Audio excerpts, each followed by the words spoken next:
العالمین والعاقبۃ للمتقین والصلاة والسلام علی رسولہ الکریم اما بعد اعوذ باللہ السمیع العلیم من الشیطان الرجیم بسم اللہ الرحمن الرحیم من عمل صالحا من ذکر او انثی وهو مؤمن فلنحيينه حياة طيبة قال الله تبارك وتعالى في مقام آخر ومن أعرض عن ذكري فإن له معيشة ضنكا صدق الله العظيم وصدق رسوله النبي الكريم إن الله وملائكته يصلون على النبي یا ایہا الذین آمنوا صلوا علیہ وسلموا تسلیما اللہم صلی علی سیدنا و مولانا محمد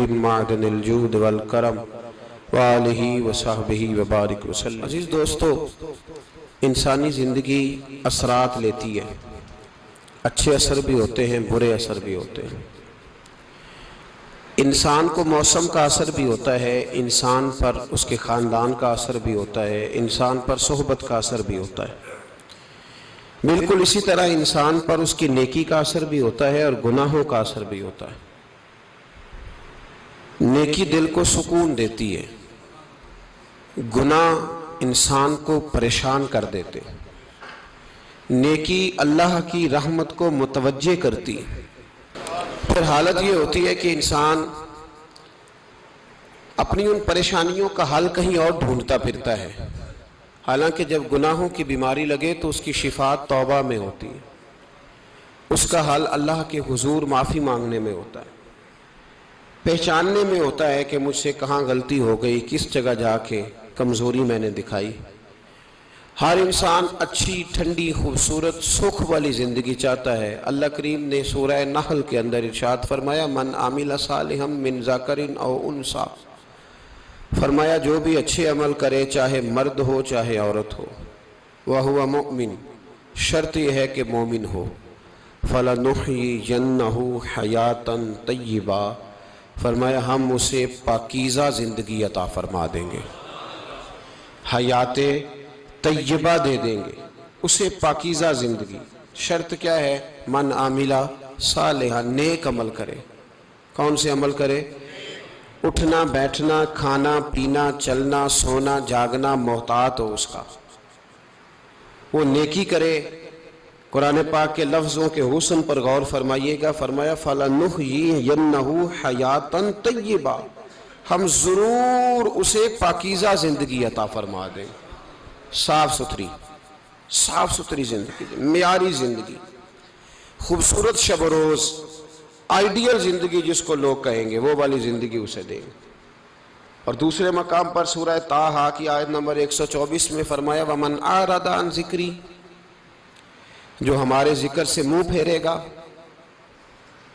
جو ہمارا کھا کے چہرہ کسی اور طرف کرے گا، جو چلے گا ہماری زمین پر لیکن توجہ کسی اور طرف ہوگی، آسمان کی چھت ہماری بنائی ہوئی لیکن اس کے خیالات کہیں اور ہوں گے، فَإِنَّ لَهُ مَعِيشَةً ضَنْكَا، فرمایا ہم اسے تنگ زندگانی عطا کر دیں گے، اس کی زندگی تنگ ہو جائے گی، اس کی معیشت تنگ ہو جائے گی۔ گناہ زندگی کو تنگ کر دیتے ہیں، نیکی زندگی میں آسانی پیدا کرتی ہے۔ آپ کو اگر زندگی میں سکون چاہیے ہو تو آپ کسی غریب کی خدمت کر کے دیکھیں، اللہ کتنا سکون عطا کرتا ہے۔ آپ بڑے پاورفل بھی ہیں، بڑے طاقتور بھی ہیں اور بڑے باوقار بھی ہیں، لیکن کسی کو گالی دے کے آپ کا دل کبھی ٹھنڈا نہیں ہوگا، تکلیف ہوگی، اس کے اندر آزمائش ہوگی۔ ڈاکٹر ریسرچ کرتے ہیں، ڈاکٹر وہ کہتے ہیں گناہ کرنے سے آدمی جسمانی طور پر کمزور ہوتا ہے، لیکن وہی عمل اگر وہ بطور نیکی کرتا ہے تو اللہ اس میں اسے قوت عطا فرماتا ہے، اسی عمل میں اللہ اسے قوت عطا کر دیتا ہے۔ میں صرف اشارہ دے رہا ہوں، اس بات کی تفصیل میں نہیں جانا چاہتا۔ میرے عزیز یہ یاد رکھیں کہ نیکی آپ کو سکون دے گی، نیکی آپ کو ٹھنڈا کرے گی۔ اللہ تبارک و تعالیٰ نے قوموں پہ عذاب نازل کیا اور قرآن مجید فرقان حمید نے ان قوموں کے تذکرے بیان فرمائے. بھائی کس لیے بیان کیے؟ کہ ہم عبرت حاصل کریں، ہم یہ غور کر لیں کہ یہ کام ہم نے نہیں کرنا، اس کام سے ہم نے بچنا ہے، ہم نے غور کرنا ہے کہ یہ چیز ہمارے اندر. لوگ کہتے ہیں نہیں جی نہیں، ہم پہ یہ عذاب نہیں آئے گا، بالکل نہیں آئے گا، اس میں شک نہیں. پر اللہ نے بیان کس لیے کیا تھا؟ بیان کیا قرآن مجید معاذ اللہ کسی ایسی چیز کا بیان کرتا ہے جس کی ضرورت نہ ہو؟ قرآن پاک نے ایک ایک حرف ایسا بیان کیا جس کی مسلمان کو ضرورت تھی. قوم نوح کا ذکر فرمایا قرآن پاک نے. حضرت نوح علیہ السلام کی قوم کو حضرت نوح علیہ السلام نے 1500 سال سمجھایا ہے. 15، کچھ لوگوں نے 950 سال لکھا ہے نا، اعلیٰ حضرت نے لکھا ہے 1500 سال عمر ہوئی حضرت نوح علیہ السلام کی. اللہ تعالیٰ بندے کو جلدی سزا نہیں دیتا، بلکہ قرآن مجید میں ایک جگہ رب کریم اس طرح بھی فرماتا ہے کہ جب بندے مجھے بھول جاتے ہیں تو میں ان کے لیے نعمتوں کے دروازے کھول دیتا ہوں. بندہ سمجھتا ہے کہ میں کچھ تو ہے نا کہ میرے اندر کہ میں جدھر جاتا ہوں خیر ہی خیر ہو جاتی ہے. وہ سمجھتا ہے کہ میری عقل ہے، حالانکہ اللہ اسے ڈھیل دیتا ہے. اللہ اسے ڈھیل دیتا ہے. گناہوں کی سزا کے 3 طریقے ہیں. ایک ہے متنبع کرنا، تنبیہ کرتا ہے اللہ، بندہ متنبع ہو جاتا ہے، یہ اللہ کا بہت بڑا احسان ہوتا ہے. ایک ہوتا ہے مہلت دینا، اور ایک تیسرا ہوتا ہے اللہ خفیہ تدبیر کرتا ہے. تھوڑا سا سمجھیے گا، انسان پر کوئی آزمائش آئی، فوراً اس کی چھٹی اس نے کہا کہ وہ فلاں جگہ غلطی کی تھی تب ایسا ہوا ہے. ہوتا ہے نا کئی دفعہ، آواز آتی ہے نا اندر سے، چلیں بول دیں کچھ نہیں ہوتا آپ کو. اللہ جانتا ہے یہاں کوئی کچھ نہیں کہے گا آپ کو، اور ہماری تو ویڈیو بھی نہیں گھومتی، یعنی خبر بھی نہیں ہو کہ کس نے ہاں کر دی کس نے نہ کر دی. آپ بغیر ٹینشن کے بات چیت کریں، آج کچھ نہیں ہوتا ہے انشاءاللہ تعالی. آتی ہے اندر سے آواز. میں آپ سے اس لیے ان چیزوں کی تصدیق کراتا ہوں کہ باقیوں کو بھی آتی ہے کہ نہیں، اس لیے تصدیق. کبھی کوئی کسی جگہ انسان پریشان ہوتا ہے تو محسوس کرتا ہے کہ وہاں مجھ سے ہوتا ہے نا جی. جس کو یہ نصیب ہو جائے بڑا خوش نصیب آدمی ہے.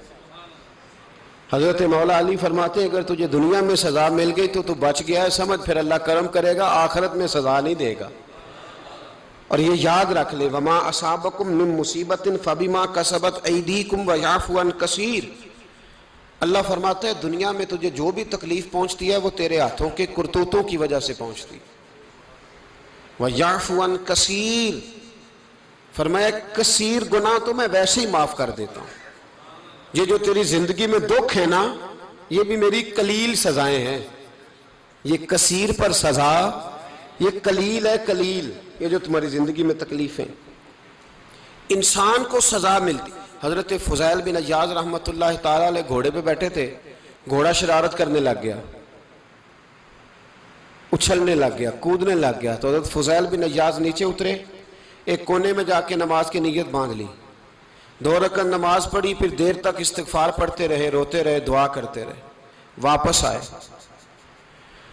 خادم عرض کرنے لگے حضور سمجھ نہیں آئی، گھوڑے نے تھوڑی سی شرارت کی، وہ بدکا ہے، آپ نے اس کو چھوڑا ہے اور چھوڑ کر کے آپ نماز میں لگ گئے. تو حضرت فضیل بن عیاض فرمانے لگے جب بندہ اللہ کی نافرمانی کرتا ہے نا تو جو چیزیں اس کی فرما بردار ہوتی ہیں وہ اس کی نافرمانی کرنے لگ جاتی. تو مجھے محسوس ہوا تھا کہ میں نے کہیں اللہ کی نافرمانی کی ہے، اس لیے ایسا ہوا ہے کہ میرے گھوڑے نے میری، تو میں توبہ کرنے لگا ہوں. اور اب دیکھتا ہوں بیٹھ کے بھلا کیا ہوتا ہے. میں نے سچی توبہ، حالانکہ مجھے یاد نہیں کہ میں کہاں بولا، پر کھری اور سچی توبہ کی. دوبارہ گھوڑے پہ بیٹھے تو گھوڑا بالکل صحیح ہو کے ساتھ چلنے لگ گیا. میرے بھائی جب یہ تنبیہ ہے اللہ کی طرف سے، یہ متنبع کیا جاتا ہے کہ تو بعد آ جا. بہت ساری جگہوں پہ انسان کو وقتی طور پر اگر سزا مل جائے. نبی پاک علیہ السلام کی خدمت میں ایک صحابی آئے، بات مضبوط کر دوں، واقعہ سنایا ہے نا تو کچھ لوگ سمجھتے ہیں کہ یہ واقعہ ہے، تو میں ایک حدیث پاک امام بہقی کی لکھی ہوئی عرض کرتا ہوں. نبی پاک علیہ السلام کے ایک صحابی آئے اور ان کا سر پھٹا ہوا تھا، خون بہ رہا تھا. سرکار نے فرمایا کیا ہوا؟ عرض کی حضور ایک عورت جا رہی تھی، میری نظر پڑی، ابھی نظر پڑی ہے کہ میرے آگے ستون آ گیا تو میرے سر پہ لگ گیا. نبی پاک صلی اللہ علیہ وسلم نے فرمایا تیرے لیے خوشخبری ہے، اگر دنیا میں تیری غلطی کی تجھے سزا ملی ہے تو پھر رب تجھے قیامت میں سزا نہیں دے گا، پھر اللہ قیامت میں سزا بعض گناہ ایسے ہیں جن کی یہاں بھی سزا ملے گی اور وہاں بھی ملے، لیکن میرے بھائی پہلی بات یہ ہے کہ اللہ تعالیٰ اس غلطی کی یہی سزا دے لے، اور دعا فرمائے اللہ تبارک و تعالیٰ یہاں بھی معافی عطا فرمائے وہاں بھی معافی عطا فرمائے، اللہ درگزر ہی فرمائے۔ لیکن میرے بھائی ایک تو یہ سزا یہ ہوتی ہے کہ انسان جب گناہ کرنے لگتا ہے تو اللہ نعمتوں کے دروازے کھولتا ہے، مہلت دیتا ہے۔